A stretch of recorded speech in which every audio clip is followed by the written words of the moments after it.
Moraes dá freio em Lula e Congresso, suspende tudo sobre o IOF e convoca geral para resolver o impasse de vez. O clima em Brasília anda tão pesado que dá para cortar com uma faca. E quem resolveu botar um pouco de ordem nesse caos foi o ministro Alexandre de Moraes, do Supremo Tribunal Federal, STF. Numa canetada que pegou todo mundo de surpresa nesta sexta-feira, 4, Moraes decidiu suspender todos os decretos que estavam em vigor ou recém-aprovados sobre o famigerado IOF, o Imposto sobre Operações Financeiras.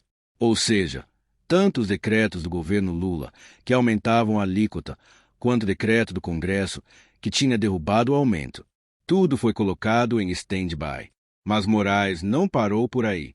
Para tentar dar um fim nessa queda de braço entre Executivo e Legislativo, ele marcou uma audiência de conciliação para o dia 15 de julho, lá no plenário de audiências do STF, em Brasília.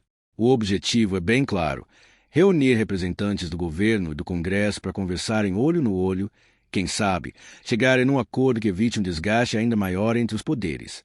É importante lembrar que Moraes é o relator das ações que tramitam no Supremo envolvendo justamente o IOF e toda essa treta tributária. E, como relator, ele tem a responsabilidade de garantir que o processo não vire uma confusão sem fim, que prejudique ainda mais a economia e o ambiente político. O aumento do IOF, a faísca que acendeu a crise política entre Planalto e Congresso. Tudo começou lá atrás, quando o governo federal, pressionado por metas fiscais por uma necessidade gigante de equilibrar o orçamento, resolveu subir o IOF em operações de crédito.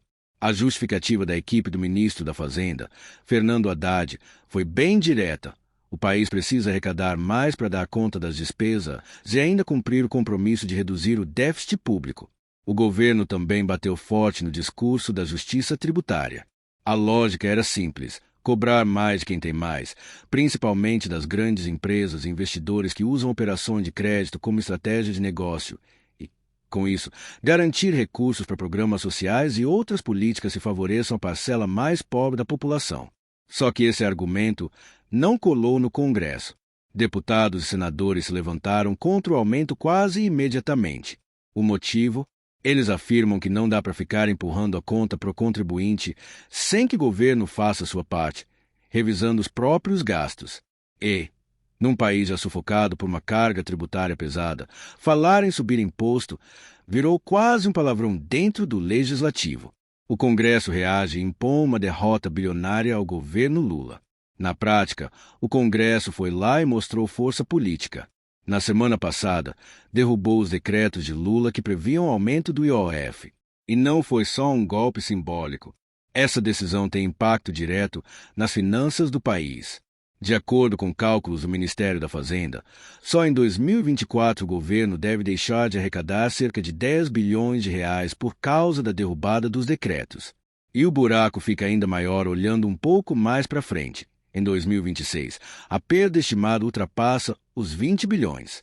É dinheiro suficiente para bancar diversos programas sociais ou investimentos em infraestrutura que ficam agora sem uma fonte certa de financiamento. Ainda assim, mesmo diante desse rombo previsto, o Congresso não deu sinais de recuo.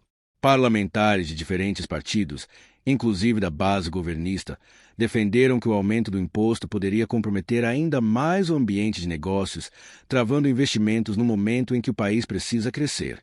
O Planalto não engoliu calado e foi bater na porta do STF. Diante dessa derrota no Congresso, o governo Lula decidiu não aceitar o revés de braços cruzados. O caminho encontrado foi recorrer ao Supremo Tribunal Federal. A ideia do Planalto é simples: tentar provar que a decisão do Legislativo fere dispositivos da Constituição. Para a equipe do presidente, o aumento do IOF faz parte do legítimo poder do Executivo de definir a política tributária, respeitando o que já está previsto na lei.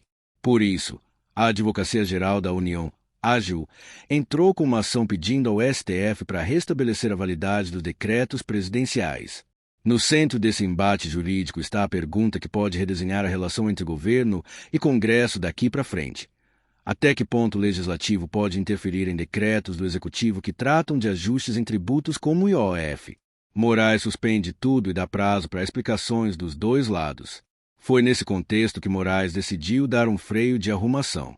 Ao suspender tanto o aumento do IOF decretado pelo governo quanto a derrubada feita pelo Congresso, ele mandou um recado claro. Vamos parar o jogo um pouco para entender o que cada um fez e por quê. O ministro ainda estabeleceu um prazo de 5 dias para que Executivo e Legislativo apresentem seus argumentos. O governo precisa explicar por que considerou tão urgente aumentar a alíquota do imposto nesse momento. Já o Congresso terá que detalhar as razões que o levaram a sustar os decretos do Planalto. Esse é um ponto fundamental, porque não basta só dizer que não gostou do aumento. Juridicamente, precisam ter uma justificativa consistente para ter atropelado o ato do Executivo. Essa fase de coleta de explicações é essencial para o Supremo formar um juízo equilibrado e fundamentado. Só depois dessa rodada é que Moraes e o restante do STF vão começar a sinalizar qual caminho pretendem adotar. Se validam a decisão do Congresso, se instauram os decretos do governo ou se busca uma solução intermediária. A audiência de conciliação pode definir o futuro do imposto e até abrir caminho para mais diálogo entre os poderes. A audiência marcada para o dia 15 de julho é, na verdade, uma tentativa de evitar que esse embate escale ainda mais.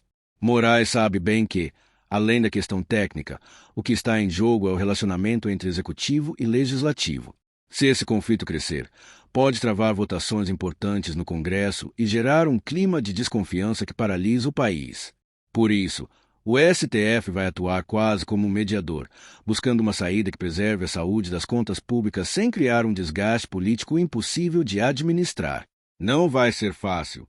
Afinal, de um lado o governo precisa de mais dinheiro para fechar o orçamento, do outro o Congresso não quer ser visto como quem aumentou impostos às vésperas das eleições municipais de 2024 e gerais de 2026. Enquanto isso, o aumento do IOF fica congelado e o mercado observa com cautela. Até que tudo se resolva, a situação do IOF fica do jeito que estava antes dos decretos de Lula, ou seja, sem a elevação pretendida pelo governo. Isso significa que quem faz operações de crédito, principalmente empresas que dependem de financiamentos para rodar o caixa, continua pagando a alíquota anterior, o que é um certo alívio para o setor produtivo. Mas o mercado financeiro, investidores e analistas estão acompanhando cada passo do STF com atenção. O desfecho dessa história pode influenciar as expectativas sobre o compromisso do Brasil com o ajuste fiscal, o que impacta diretamente a cotação do dólar, os juros futuros e até o apetite de grandes fundos para colocar ou tirar dinheiro do país. No fim das contas, o que está em jogo é muito maior do que só o IOF. Esse caso do aumento do IOF virou quase um símbolo de algo bem mais amplo, a disputa por quem manda no país quando o assunto é tributo e orçamento. O executivo quer ter liberdade para tomar decisões rápidas que ajudem a fechar as contas. Se você quer virar um empreendedor, clique no link da descrição.